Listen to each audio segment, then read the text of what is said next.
Mmm, tasty. Hey guys, DRJ here, and today I want to talk to you guys about realism versus immersion slash fun factor. So, why is this important? Why is immersion a good thing in just about any video game across the board? I mean, immersion, is a huge component of essentially just having fun in the video game. You jump in that game, you feel like you're a part of that game. You are that character. That's the whole fun part of essentially playing a video game. You get to step into somebody else's shoes for a few minutes and sort of leave behind the boring, sort of mundane real world that you live in every day. Immersion is absolutely huge. You go into a movie, you see a great movie or a good scene or something like that, and you feel like you sort of forget to breathe until that scene is done. I mean, that's what a great game or a great book or a great piece of cinema should be doing to you.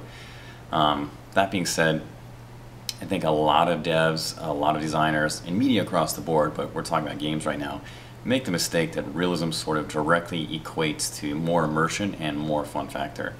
So I just want to talk a little bit about that today, especially given the fact that I've been playing Deus Ex Human Revolution and another game I'm looking forward to. Sort of my fingers crossed, we'll see what happens, but Skyrim. Skyrim essentially, as a result of previous games that Bethesda has done, aka Fallout, Oblivion, things like that. So first of all, the two big components I want to talk about concerning realism today are basically looting and sort of mini games. As time has gone on, both of these, well, looting has always been a big type of many different games, but hacking, especially mini games or puzzle mini games, things like that, are becoming more and more common as games have gone on. It used to be back in Doom, it was sort of like find the red card to insert into the red door, and now you have things like, match up to different shaped icons or something like that, or hack every fucking computer known to man in Deus Ex, whatever. But the first thing I actually want to talk about is the looting. So looting is very complicated. Essentially why you have either looting or hacking in the first place, before I dive into it, is because you need some sort of challenge in order to feel like you've basically been rewarded, right?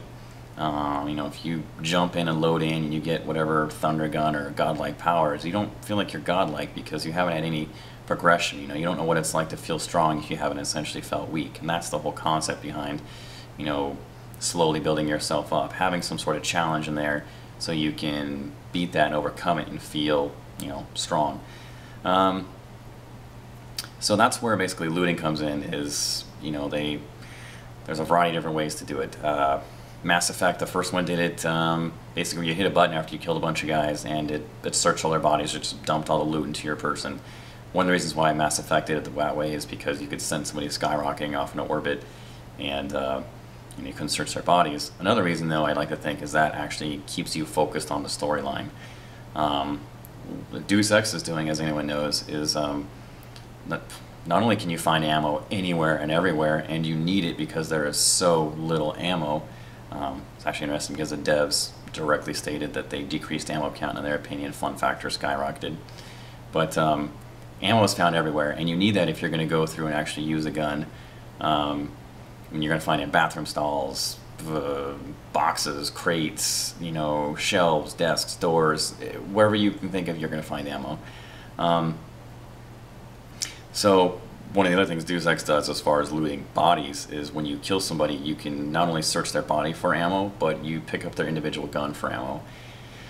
So one of the big risks of doing something like this is simply taking somebody out of the story too much. And like at this point in the game, I think I'm probably, I don't know, 3/4 of the way done with the game. I should probably finish it tonight after I end up making this video. Put out a final review on it later. Is that it takes you out of that game too much. It pulls you out of the, say, character of whatever Jensen, I don't even know the guy's name, Batman is what he sounds like. It pulls you out of that character and it pulls you out of that game. And if you're spending more time, say, looting bodies and things like that, it's not necessarily a good thing. Actually Resident Evil 4 is really interesting, because Resident Evil 4, originally for GameCube, I think it's 4, it's one of my favorite games of all time, and it managed to incorporate this whole ammo resource scarcity thing into the game, and it was fantastic. It's one of my favorite games of all time. I think it's actually out on Xbox Live right now, or it's coming out, and I'm definitely planning on beating it up again. But fantastic game. It's this cost-benefit analysis of can you go over and search the nearest shack, given that there may or may not be any zombies in there. And it's fun. It adds this level of tension, and you stay in the game the whole time. One of the things I'd say Batman Arkham Asylum did really well was, you know, it kept you in that character as Batman time and time again. Everything you did was just in the role of Batman. Ironically, one of the ways that actually pulled you out of that game was those sort of Riddler icons, although I think they were very, very optional. But I think attaching those sort of secondary or optional items with this sort of experience bonus isn't really fair to say that somebody should just forget about them and pretend like they're not there, because you know, in a game like Deus Ex, it is very lucrative to occasionally be searching and find, like, you know, passwords or, you know, ammo or loot or guns or whatever, whether it's hacking or looting. You know, it's just not fair to say that these things are optional and you don't have to do them. That doesn't work that way. That sort of bleeds into the second topic, which is essentially these mini games. Mini games should be, you know, they're there once again to provide a challenge for you, so they're not just giving you things. I think one of the ways that you can fail on this is essentially the way that Deus Ex has done it, and they have just simply incorporated that into far too much of the game. There are far too many circumstances. I've already got a lot of jokes. Actually, I think most of them are hilarious on my videos about these. You know, hacking is just there way, way, way too much. Like I said, it has a big perk or a bonus to doing that, and it's not fair to say, well, just forget about it and it's not there, which incidentally actually I have done. When I think Mass Effect, I think it was Mass Effect 2 that's done it really well. The hacking or the mini games or whatever, those are there, but they're few and far between, and there's actually very different types of them, and most of them can be accomplished fairly quickly, and they're typically for things like credits. So it's a nice bonus, but you know, it's the fact that they're just not saturated in the game. I don't feel like I'm being pulled apart from the game in order to do them. You know, essentially with where I want to end is just, you know, once again the concept of realism versus fun factor and immersion. I think there's not necessarily any one answer as to how you should do your game, because like I said, I've covered things like Mass Effect, whatchamacallit, Deus Ex Human Revolution, Fallout, which is, I mean, Fallout, you basically pick up all this garbage and occasionally get something good. You know, the looting system is just so tedious. Does it have to really be that tedious? Is that necessary?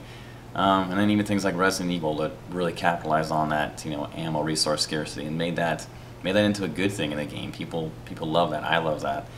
So like I said, there's no right or wrong way that you should be doing this. But at the same time, regardless of which game you're playing or which game you're making, I think the most important question on any dev's mind at any given time needs to be basically fun factor, and immersion is absolutely a huge part of that. And anytime you're adding in a new element or a new component to that video game, you need to be asking yourself, you know, why am I adding this in? What am I doing?